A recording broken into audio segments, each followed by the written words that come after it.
Hey everybody, today we're going to be taking a look at a gun we've been waiting quite a while to get our hands on. It's finally here, the LWRC SMG-45. So today we're going to be looking at some of the specs of this gun, what makes it so awesome, and then also take it on the range and fire it.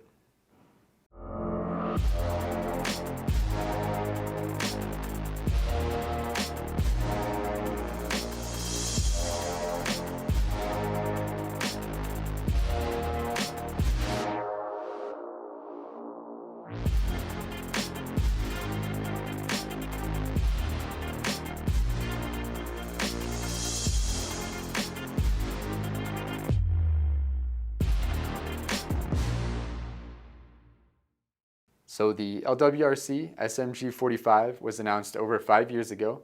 Like most of their weapons, it began as a contract solicitation. It did not end up panning out for them, so since it was already in production, they decided to produce for the civilian market. Today we're starting to see a few of these models trickle down into the dealers, and you can get your hands on them now. So the SMG-45 is chambered in 45 ACP. It uses a short recoil, delayed blowback operating system. Basically what that means is it's going to delay the opening of the bolt until pressures are lower, and what that allowed them to do is have a lighter weight bolt and a weaker recoil spring in this for a very soft shooting gun. So it's very neat with the AR style lower here. You get the familiarity of an AR-15 and its controls, but you also get a very soft shooting pistol carbine. So going over the specs of this gun here, it is chambered in the common 45 ACP pistol cartridge. The barrel is an 8.5 inch cold hammer forged chrome moly steel barrel. Under the suppressor here, it's threaded 5/7/8 by 28 right-handed thread pitch. The rifling on the barrel is a 1 16 inch right-handed twist. Your overall length is going to be 26 inches on here. That's with the brace extended. The brace folded brings it down to 15.25 inches, and the whole package weighs 5.9 pounds. And the weight and length would obviously be without the suppressor and sight we've got on here today. All right guys, so now we're going to look at some of the features on this. Like I was saying, the 8.5 inch barrel is threaded from the factory. It does include a thread protector. For today's video, we did mount a Gemtech black side 45 caliber suppressor onto the end. This pistol does run really great suppressed with the use of a Nielsen device or recoil booster on the front here. The sights on this from the factory are Magpul M-Bus Pros. I do like these because they are all steel, and the rear has 2 different apertures. They're very low profile and durable. And then for today's video, we are using a Holosun HS510C red dot. Obviously does not come with that from the factory. The whole gun utilizes high performance aluminum and steel construction throughout, and it has LWRC's user configurable proprietary rail section up here. So you can see these little rail panels, ships with those, and then at the 6 o'clock position you do have the hand stop as well. This weapon is fully ambidextrous, so starting from the top here, got your non-reciprocating charging handle. It's actually very easy to swap from the left to the right hand side. The lower is AR style, so you have the selector switch on either end. Just safe and semi on this model, obviously. You've got your bolt catch on either side as well. They chose to use an ALG trigger on here, which is very smooth and light. I was extremely impressed with that trigger. You've got the oversized trigger guard here. And down here you have their Ultra Combat Grip from LWRC. It's got these really nice rubberized, like a rail scale.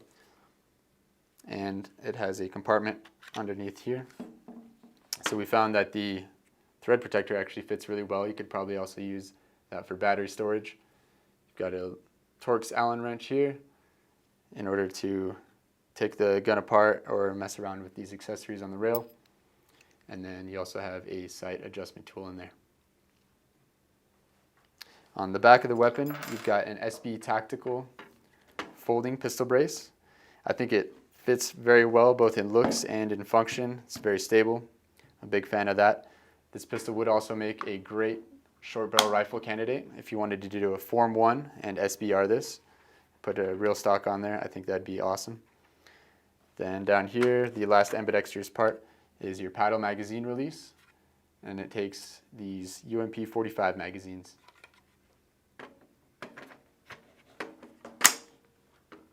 So this retails around $3,000. Definitely not a cheap gun, but honestly, just picking it up, you can feel the quality and innovation that went into this. It's something one of a kind, really. The short recoil delayed blowback operating system that they put into here is a lot more expensive to manufacture, but it makes a world of difference when you're shooting. It's a much more comfortable experience. These guns are pretty hard to get a hold of, but they are now slowly trickling out through distribution to dealers. If you do see one, I'd highly recommend picking one up.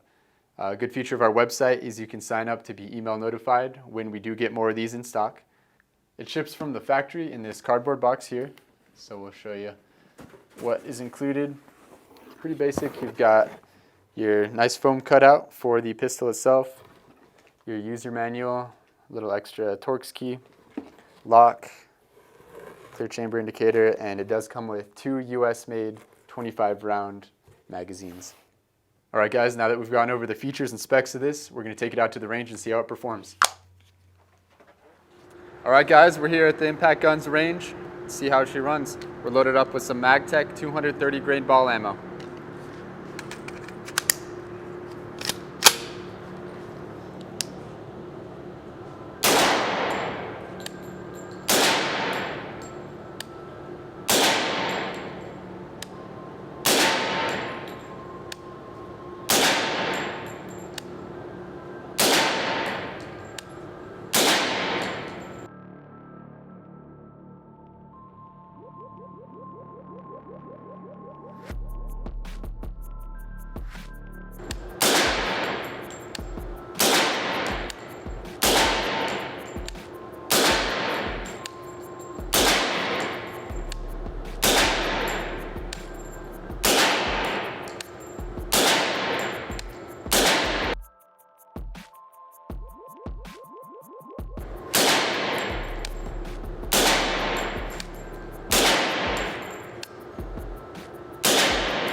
All right, guys, just got done with the first magazine out of this, 25 rounds. That was just offhand shooting at probably about 20 yards, 18 to 20 yards. A couple shots pulled, but I was just shooting offhand real quick, so super soft recoil. I was very surprised. This shoots softer than some MP5 clones I've shot with the same kind of delayed blowback. Very impressed, very impressed.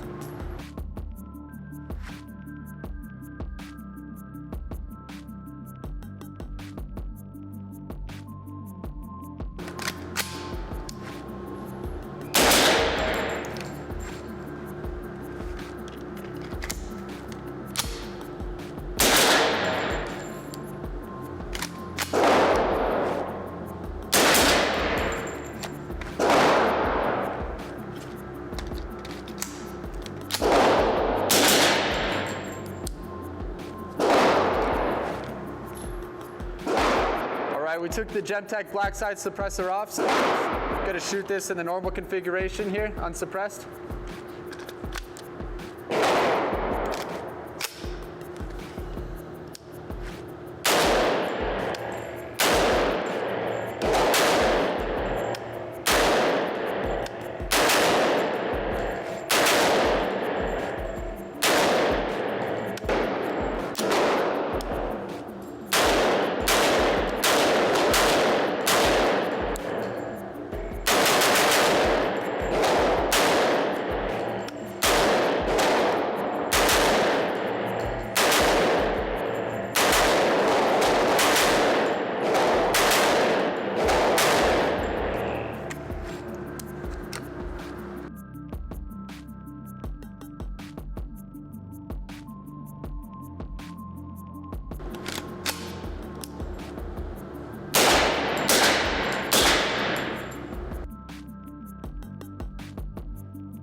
All right, everybody, just got off the range with the SMG-45. It was a blast to shoot. I feel really fortunate to be able to have done this video today. As a right-handed shooter, I really liked all the ambidextrous controls. The bolt release here works super well for me. From either side, it can be actuated. The trigger on this is very light. It's honestly more crisp than a majority of the AR-15s we have here, even the higher end ones. I really, really like that. The muzzle flip was super minimal, especially running the suppressor on there. It felt smoother than a lot of MP5 clones that I've shot. With the delayed blowback, they really have that tuned well with this. Also, the brace here is very solid, and I think it's a good look to this. If I were just to personally buy one, I would still probably Form 1 and SBR a model, but to come from the factory like this is great. We appreciate you guys watching. As always, leave a comment below to let us know what you think. Be sure to like and subscribe for more videos like this. Till next time.